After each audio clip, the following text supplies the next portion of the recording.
Financial markets పై పట్టు సాధించాలనుకునే వాళ్ళు Revanth conduct చేసే వెబినార్ కోసం ఈ నెంబర్ కి కాల్ చేయండి. నమస్తే, వెల్కమ్ టు సుమన్ టీవీ. నేను విష్ణు. ప్రస్తుతంతో పాటు senior stock market analyst Eedara Ramakrishna గారు ఉన్నారు. వారితో మాట్లాడదాం. నమస్తే సార్, ఈదర రామకృష్ణ గారు. నమస్తే అండి. సో అదేవిధంగా 2024 సంవత్సరానికి సంబంధించి ఇప్పుడు మనం ఆఖరి నెలకి డిసెంబర్లో కూడా అడుగు పెట్టేస్తున్నాం. ఇయర్ ఎండింగ్లో కూడా రాబోతున్నాం కాబట్టి ఏంటి ఇయర్ ఎండింగ్ నాటికి సెన్సెక్స్ ఎంతవరకు రీచ్ అయ్యే అవకాశం ఉందండి? మీ వ్యూ ఏంటి? సెన్సెక్స్ జర్నీ ఎలా ఉండబోతుంది? నెక్స్ట్ 1 మంత్ వరకు ఎలా ఉంటుందంటారు? జనరల్గా లాస్ట్ 25-30 ఇయర్స్ డేటా తీసుకున్నప్పుడు డిసెంబర్ మాసం జనరల్గా ప్రాబబిలిటీ ఎక్కువ పాజిటివ్గా క్లోజ్ అవుతుంది. 75% ప్రాబబిలిటీతో డిసెంబర్ మంత్స్ పాజిటివ్గా క్లోజ్ అవుతాయి.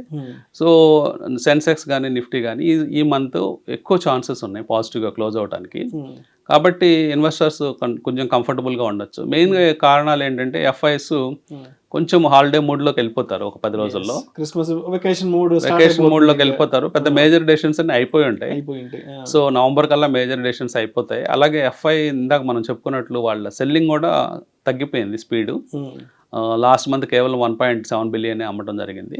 కాబట్టి డిసెంబర్లో అమ్మకాలు ఇంకా తగ్గుముఖం పట్టే అవకాశం ఉండొచ్చు, లేకపోతే కొంచెం పాజిటివ్గా కూడా మారే అవకాశాలు ఉండొచ్చు. ఇన్ కేస్ పాజిటివ్గా మారిన జనరల్గా పాజిటివ్గా మారే ఛాన్సెస్ ఎక్కువగా కనిపిస్తున్నాయి. ఎందుకంటే జనరల్గా డిసెంబర్లో వాళ్ళు మంత్ ఎండ్కి వాళ్ళ ఎన్ఏవిస్ అడ్జస్ట్ చేసుకోవడానికి కూడా స్టాక్స్ని కొంచెం వాళ్ళు బెటర్ కండిషన్లో పెట్టుకుంటారు. సో ఆ కారణాల చేత లేకపోతే కొంచెము హిస్టారికల్గా చెక్ చేసినప్పుడు ఏ మంత్లోనూ 75% ప్రాబబిలిటీతో పాజిటివ్గా ఉండదు. అన్ని మంత్స్ కొన్ని మంత్స్ ఉంటాయి అంటే 60%, 65%. కానీ డిసెంబర్ మంత్ అనేది హిస్టారికల్గా హైలీ ప్రాబబుల్ పాజిటివ్ మంత్. కాబట్టి డిసెంబర్ మనం పాజిటివ్గానే ఎక్స్పెక్ట్ చేయొచ్చు. So maybe beginning of the week కొంచెం వాలటిలిటీ ఈ జీడిపి నెంబర్స్ వల్ల ఏదన్నా వచ్చినా కానీ చిన్నగా మళ్ళీ పాజిటివ్గా వెళ్ళే ఛాన్సెస్ ఎక్కువ కనిపిస్తున్నాయి. సో మొత్తానికి ఈ సంవత్సరానికి సంబంధించిన మేజర్ ఈవెంట్స్ అంతా కూడా కంప్లీట్ అవబోతున్నాయి.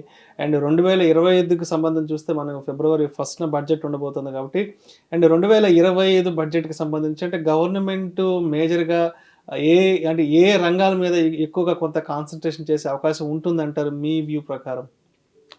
అంటే మనకి ఆల్రెడీ వాళ్ళు విజన్ డాక్యుమెంట్ ఇచ్చారండి. కొన్ని పోర్ట్స్, మహారాష్ట్రలో బిగ్గెస్ట్ పోర్ట్స్, ఇవన్నీ కూడా మనకి ఇన్ఫ్రాస్ట్రక్చర్ మీద ఎక్కువ డెవలప్మెంట్ చేసే ఎక్కువ స్పెండ్ చేసే అవకాశాలు ఉన్నాయి.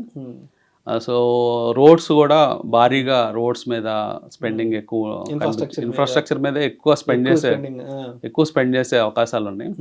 అట్ ద సేమ్ టైం మనం డిఫెన్స్ సెక్టర్లో డొమెస్టిక్గా గ్రో అవ్వాలని, ఇది ఇప్పటిదాకా మనం ఇతర దేశాల నుంచి, మనం ఫ్రాన్స్ నుంచి, అమెరికా నుంచి మనం కొనుగోలు జరుపుతూ ఉంటాం ఎక్కువగా జనరల్గా మనకి మిలిటరీ అవసరాల కోసం. అవన్నీ కూడా డొమెస్టిక్గానే మన కంపెనీస్ తయారు చేయాలనే మిషన్తో మనం 2 ఏళ్ళ నుంచి వెళ్తున్నాం. అలాగే మిలిటరీ అండ్ డిఫెన్స్ స్టాక్స్ అన్ని పెరగడం చూసాము. సో అదే వరవటి కొనసాగే అవకాశం ఉందండి. ఇంకా వాటి మీద కూడా స్పెండింగ్ భారీగా పెరిగే ఛాన్స్ ఉంది. సో మన మిలిటరీ బడ్జెట్, డిఫెన్స్ బడ్జెట్ చాలా ఎక్కువగా ఉంటుంది, లక్షల కోట్లలో ఉంటుంది. కనీసం 2-3 లక్షల కోట్లు ఉంటుంది. అది ఆ 2-3 లక్షల కోట్లలో ఎక్కువ కాంట్రాక్ట్స్ కనుక లోకల్ కంపెనీస్ దక్కించుకొని డొమెస్టిక్ మ్యానుఫ్యాక్చరింగ్ పెరిగితే అది మన జీడిపికి ఉపయోగపడుతుంది, అట్లాగే డొమెస్టిక్ ఎంప్లాయ్మెంట్కి పనికొస్తుంది. కాబట్టి గవర్నమెంట్ వాటి మీద దృష్టి పెట్టే అవకాశం ఉంది. అట్లాగే రైల్వే ఇన్ఫ్రాస్ట్రక్చర్ కూడా భారీగా పెంచే ఛాన్స్ ఉందండి. మెయిన్గా రైల్వేలో మెయిన్గా మోడర్నైజేషన్ చేసే ప్రాసెస్లో మనకి వందే భారత్ ట్రైన్స్ చూసాము. సో నెక్స్ట్ సినారియోస్లో అంటే రాబోయే సంవత్సరాల్లో వందే భారత్లోనే స్లీపర్ కోచెస్, అట్లాగే ఇంకా వేరే టైప్ ఆఫ్ వెహికల్ అంటే అడ్వాన్స్ టెక్నాలజీస్తో ఇంకా బోగీలు తయారు చేయటం లైట్ వెయిట్గా, ఇట్లాంటివి అన్నీ కూడా రాబోయే బడ్జెట్లో ప్లాన్స్ అనౌన్స్ చేసే అవకాశం ఉంది. సో ఇన్వెస్టర్స్ ఇన్ఫ్రాస్ట్రక్చరు, రైల్వేస్, అట్లాగే డిఫెన్స్, ఇట్లాంటి సెక్టార్స్ అన్నిటి మీద గవర్నమెంట్ డైరెక్ట్గా వాళ్ళు డైరెక్ట్గా వాళ్ళు ఇన్వెస్ట్మెంట్ చేసే అవకాశం ఉంటుంది. కాబట్టి ఆ పర్టికులర్ సెగ్మెంట్స్ బాగుండే ఛాన్స్ ఉంటుంది. సో ఇండైరెక్ట్ ప్రపోజల్స్ ఏదైతే ఉంటాయో అవన్నీ కూడా ప్రైవేట్ సెక్టార్లు అంటే ప్రైవేట్ మేనేజ్మెంట్స్లో ఎక్కువ ఉన్నాయి. లైక్ ఐటీ కావచ్చు, ఫార్మా కావచ్చు, ఇట్లాంటి కొన్ని సెక్టార్స్ అయితే క్యాపిటల్ గూడ్స్ ఇలాంటివన్నీ కానీ ప్రైవేట్ వాళ్ళ చేతులు ఎక్కువగా ఉన్నాయి. కాబట్టి వాటి మీద పెద్దగా బర్డన్ మోపే అవకాశం లేదు. ఆల్రెడీ మోడీ గవర్నమెంట్ ఇప్పుడు 3rd టర్మ్లో ఉన్నారు. సో వాళ్ళు ఇప్పుడు గ్రోత్ మీదే ఫోకస్ చేసే అవకాశం ఉంది. ఇండియా నెంబర్ 1 అంటే టాప్ 5, టాప్ 3లో జీడిపిలోకి తీసుకెళ్లాలని టార్గెట్ ఉంది, ఈ 5 years టార్గెట్.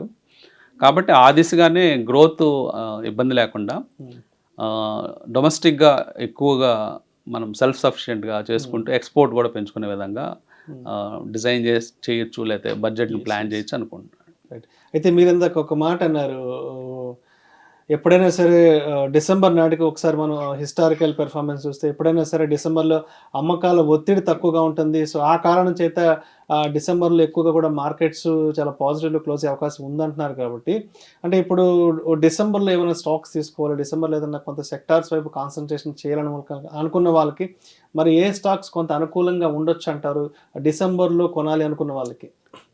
అంటే ఇప్పుడు ప్రస్తుతం లాస్ట్ 1 వీక్లో ట్రెండ్స్ చూసినప్పుడు అదాని స్టాక్స్ అనేది కొంచెం రిస్కీ బెట్స్ అండి. అంటే జనరల్గా అదాని చాలా షార్ప్గా పైకి వెళ్తున్నాయి, షార్ప్గా కింద పడుతున్నాయి.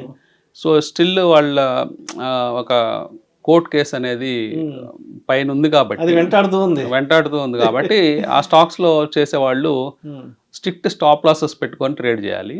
అంటే ఈవెన్ ఇన్వెస్ట్మెంట్ అయినా కానీ అవి 50% ఎరోడ్ అయిపోవటం, మళ్ళీ 40% పెరిగిపోవడం ఇవన్నీ చూస్తున్నాం. కాబట్టి మైండ్లో ఒక స్టాప్ లాస్, ఇంత రిస్క్ నేను భరి చేయగలను అనుకున్న వాళ్ళు మాత్రం అలాంటి స్టాక్స్లోకి ఎంటర్ అవ్వాలి.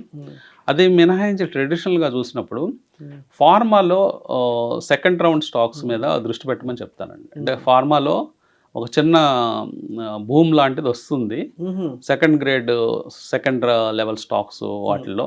అంటే ఫ్రంట్ లైన్ స్టాక్స్ ఆల్రెడీ కొన్ని బాగా పెరిగిపోయినాయి, లైక్ లూపిన్ కానీ ఓక్ ఫార్మా లేకపోతే సన్ ఫార్మా, ఇట్లాంటివన్నీ కూడా భారీ పెరుగుదలను నమోదు చేసాయి.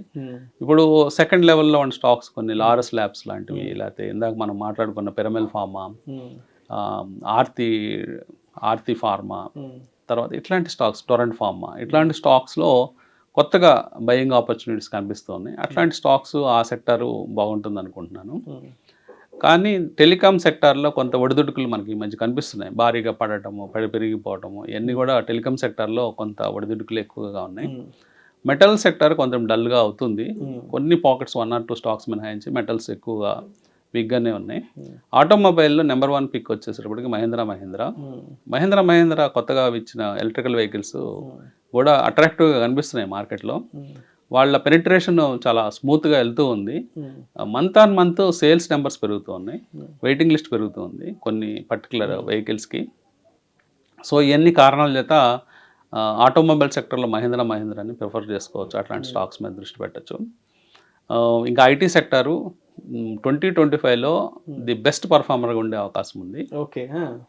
ఐటీ సెక్టర్ అంటే కంపారిటివ్ రిటర్న్స్ చూసినప్పుడు నిఫ్టీ కంటే పాజిటివ్ రిటర్న్స్ ఇచ్చే ఛాన్స్ ఐటీలో కనిపిస్తుంది. కానీ సడన్ డిప్స్ ఉంటాయి ఐటీ ఇండస్ట్రీలో, ఐటీ సెక్టార్లో. స్టాక్స్ ఎలా ఉంటాయంటే ఒక 7-8% పెరిగిన తర్వాత 5% కట్టిన ఒక్క రోజులోనే పడిపోతూ ఉంటాయి.